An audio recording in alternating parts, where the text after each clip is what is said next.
Selamat siang guys. Kali ini saya akan ngobrol-ngobrol santai sama temen. Ini juga saya katakan pengangguran, ngobrol lewat nganggur. Perkenalkan, ini Mas Indra. Mas Indra, selamat siang Mas Indra. Selamat siang, Pak Yogi. Mas Indra, ini kita bahas siji Mas, ngobrol santai masalah Malang. Malang ini dengan turunnya PAD Kota Malang ini mengakibatkan luar biasa efek. Jadi beberapa kegiatan atau beberapa pembangunan yang sudah disiapkan oleh Malang zaman akhirnya berantakan. Kenapa itu? Karena PAD. Menurut Mas Indra di pengamatan ini, dengan adanya PAD ini turun, restribusi investasi data itu naik. Ini fenomena bagiku perlu belajar aku Mas. Nah, sampai ya apa ceritanya kok iso begini ini gimana? Sebenarnya gini Pak, kalau untuk retribusi itu dan teori dari value for money itu ketika ada efisiensi dan untuk memberikan retribusi itu harus seimbang Pak. Jadi harus tegak lurus. Lurusnya itu jadi harus ada seiringi jalan. Ketika ada kenaikan retribusi, nanti pendapatan juga harus dilakukan. Sekaligus realisasinya. Idealnya kan begitu. Idealnya ya. begitu Pak. Nah ini fenomena sekali di Malang. Karena apa? Pengertian saya selama ini, aku kok ngawam karena saya itu di media saya mengamati. Ini bagiku kok bisa ya? Karena investasi yang di laporan dari nasional, Malang itu masuk investasi 1.060 miliar. Di media juga banyak. Ya, itu. Mulai tahun 2021, 22 dan 23 itu mendapat penghargaan katanya. Iya. Namun fenomena gimana? Lah ini kok PAD ini tambah cenderung menurun. Pendapatan asli daerah. Iya, menurun. Apalagi retribusi Pak. Iya, retribusi niru. Kok iso tambah menurun idealnya ya. Lek investasi masuk mesti ini PAD-nya juga naik juga. Seiring jalan.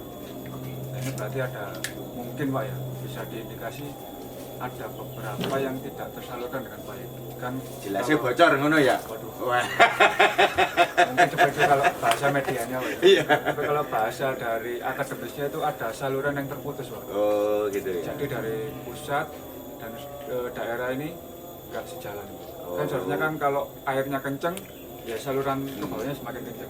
Itu kalau dari saluran distribusinya seperti itu Pak. Iya. Saya melihat data sebelum COVID, ekonomi itu memang hancur di COVID. Iya.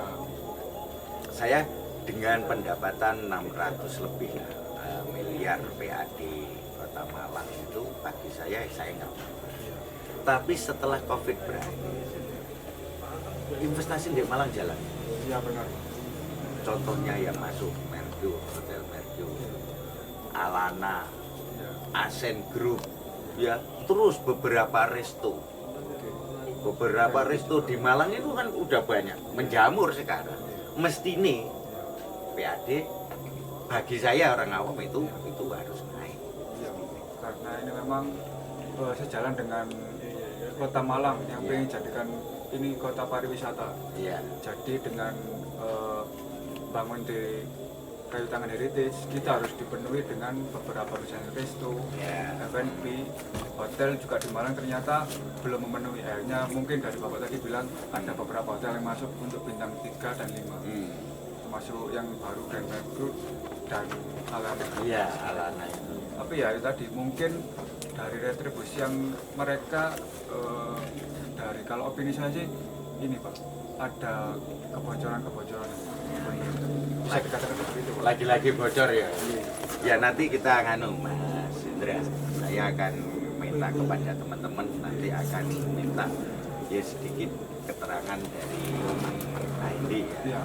Pendapat. pendapatan sepeda di Sweden, Kota Malang, terus nanti ke Pak Arif di perizinan, karena data itu bagi saya kalau ini sudah tercatat di investasi nasional karena dapat penghargaan Kota Malang itu mesti ini bukan bodong lagi ya, harus meyakinkan. Iya, datanya kan udah masuk, ini mesti ini real, tidak di anggapan saya nggak salah saya menyampaikan loh, ojo-ojo investasi ini bodong. Mining data real di lapangan tidak ada. Dan double lagi dapat penghargaan lagi. Lah, musuh dapat penghargaan atas nama negara, kayak penghargaan ke Kota Malang, tapi investasinya bodong. Kan yo Jangan sampai. lah ya, makanya ini perlu nanti Riset. ya Mungkin di nanti riset. bisa riset bersama-sama. Iya. Yang penting bagi saya pandangannya Mas Indra tentang ekonomi di Malang yang lagi sebetulnya kalau saya melihat baik ya. Baik, tapi dengan adanya mengacu kepada anggaran belanja daerah itu menurun. Iya, dirasionalisasi semua. Jadi beberapa kegiatan Pemkot itu sekarang ya wis dirasio dikeprasi mana? Disesuaikan lagi. Penyakitnya cuma satu. Karena apa? PAD menurun. Alasannya itu kok dari dulu PAD menurun. Disalahkan pendapatan. Iya. Padahal tugas mereka itu, apalagi kalau menurut saya di Spenda itu harus meningkatkan itu. Kok malah Iya. menyalahkan? Nah. Seakan-akan kalau dari ilmu akademis itu lempar tanggung jawab. Iya, maksudnya ini nanti ke Dinas Pendapatan saya akan menanyakan itu kok iso gitu loh, data dari nasional untuk investasi perizinan yang dikeluarkan oleh BTPSP ya. Iya, itu data yang kita terima 10 lebih. 1 triliun koma berapa gitu loh ya. Berarti kalau saya mengacu kepada 2021 ada peningkatan 200%. Iya Pak. Tapi kok PAD ini tambah cenderung menurun. Ya. Berarti realisasi pendapatan daerah dari targetnya menurun Pak? Menurun. Nah itu termasuk kalau di teori kami value for money itu secara ekonomi nggak baik Pak? Nggak baik ya? Iya, karena turun. Ya, berarti tugas kita golek informasi sih. Siap, kita nanti kita riset bersama. Iya. Ya, itu ya teman-teman. Saya sampaikan mungkin ini kita sebagai awalan saja. Saya sama Mas Indra nanti kita minta teman-teman di lapangan untuk mencari data ini. Kita riset bersama. Ya, ini juga tanggung jawab akuntabilitas publik Pak. Iya. Karena di akuntan sendiri salah satu yang harus diterapkan yaitu transparansi dan akuntabel. Itu terima kasih kepada teman-teman, guys. Terus pantengi suara gong, subscribe dan like.